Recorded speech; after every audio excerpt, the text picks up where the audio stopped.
हजारों साल पहले धरती पर असुरों का राज था। असुरों के राजा महिषासुर ने घोर तपस्या करके ब्रह्मा जी को प्रसन्न किया। अपनी तपस्या के बल पर उसने ब्रह्मा जी से एक ऐसा वरदान मांगा जिसने तीनों लोकों में हाहाकार मचा दिया। उसने वर मांगा कि उसका वध न तो कोई पुरुष कर सके, न कोई देवता और न कोई पशु। महिषासुर के मन में यह विचार था कि कोई स्त्री उसे कभी मार नहीं सकती, इसलिए उसने स्त्री शक्ति को वरदान की शर्त में शामिल नहीं किया। वरदान मिलते ही महिषासुर अहंकार से भर गया। वह देवताओं, मनुष्यों और ऋषियों पर अत्याचार करने लगा। उसने स्वर्ग पर आक्रमण कर दिया और इंद्र सहित सभी देवताओं को हराकर स्वर्गलोक पर अपना कब्जा जमा लिया। देवताओं को स्वर्ग से निकाल दिया गया और वे अपनी हार से अत्यंत दुखी और भयभीत थे। वे सहायता के लिए त्रिमूर्ति ब्रह्मा, विष्णु और महेश के पास पहुंचे और महिषासुर के अत्याचारों का वर्णन किया। महिषासुर की क्रूरता सुनकर तीनों देवों को अत्यंत क्रोध आया। इस क्रोध के कारण भगवान शिव के मुख से, भगवान विष्णु के शरीर से और भगवान ब्रह्मा के आसन से एक दिव्य प्रकाश उत्पन्न हुआ। सभी देवताओं ने भी अपने अपने शरीर से उस तेज को बाहर निकाला। यह अपार और चमकीला तेज पुंज एक जगह जमा हुआ और फिर देखते ही देखते इसने एक दिव्य और तेजस्वी नारी का रूप ले लिया। यही नारी शक्ति, जिसे बाद में देवी दुर्गा के नाम से जाना गया।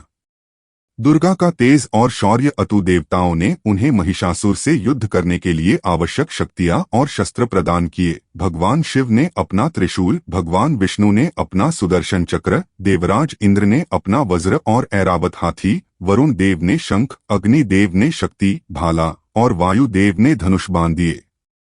हिमालय ने सवारी के लिए एक शक्तिशाली सिंह प्रदान किया। देवी ने अट्टहास किया। उनके अट्टहास से तीनों लोक गूंज उठे और महिषासुर को चेतावनी मिल गई। शस्त्रों से सुसज्जित सिंह पर सवार होकर देवी दुर्गा ने महिषासुर को युद्ध के लिए ललकारा। महिषासुर ने पहले अपने सेनापतियों को भेजा, लेकिन देवी ने अपनी अपार शक्ति से एक एक करके सभी का विनाश कर दिया। अंत में महिषासुर स्वयं युद्ध के मैदान में उतरा। उसने अपनी मायावी शक्तियों का प्रयोग किया। वह हर पल अपना रूप बदलने लगा ताकि देवी को भ्रमित कर सके। वह पहले एक भयंकर भैंस, महिष के रूप में आया। जब देवी ने उस पर हमला किया तो वह तुरंत एक हाथी में बदल गया। अगले ही पल उसने एक सिंह का रूप लिया। फिर वह एक मनुष्य के रूप में प्रकट हुआ। यह युद्ध पूरे 9 दिनों तक चला। महिषासुर को अपने वरदान का बहुत अहंकार था, लेकिन वह यह भूल गया था कि ब्रह्मा जी के वरदान में स्त्री का वध करने पर कोई रोक नहीं थी। 9वें दिन के अंत में जब महिषासुर ने पुनः एक विशाल भैंस का रूप धारण किया और देवी पर हमला करने के लिए आगे बढ़ा, तब देवी दुर्गा ने अपनी अंतिम शक्ति का प्रदर्शन किया।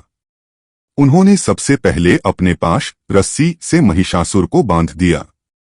जैसे ही वह भैंस के शरीर को छोड़कर मनुष्य का रूप लेने लगा, देवी ने तुरंत अपने त्रिशूल से उसके हृदय को भेद दिया। इस प्रहार से महिषासुर का सिर धड़ से अलग हो गया और उसका वध हो गया। महिषासुर के वध के साथ ही स्वर्गलोक, पृथ्वीलोक और पाताल लोक में शांति स्थापित हो गई। देवताओं ने देवी दुर्गा की जय जयकार की और उन पर पुष्प वर्षा की। यह विजय चूंकि 9 रातों के संघर्ष के बाद 10वें दिन प्राप्त हुई थी, इसलिए इस दिन को विजयादशमी के रूप में मनाया जाता है। यही कथा हमें सिखाती है कि चाहे बुराई कितनी भी शक्तिशाली क्यों न हो, सत्य, धर्म और शक्ति के समक्ष उसका अंत निश्चित है। साल में 4 नवरात्रि होती हैं, जिन्हें गुप्त नवरात्रि कहा जाता है। लेकिन 2 नवरात्रि सबसे अधिक मनाई जाती हैं। वसंत ऋतु की शुरुआत में हिंदू कैलेंडर के अनुसार चैत्र महीने में मनाई जाती है। यह त्योहार राम नवमी के साथ समाप्त होता है। शारदीय नवरात्रि शरद ऋतु में अश्विन महीने में मनाई जाती है। यह सबसे अधिक लोकप्रिय और व्यापक रूप से मनाई जाने वाली नवरात्रि है, जो दशहरा या विजयादशमी के साथ समाप्त होती है।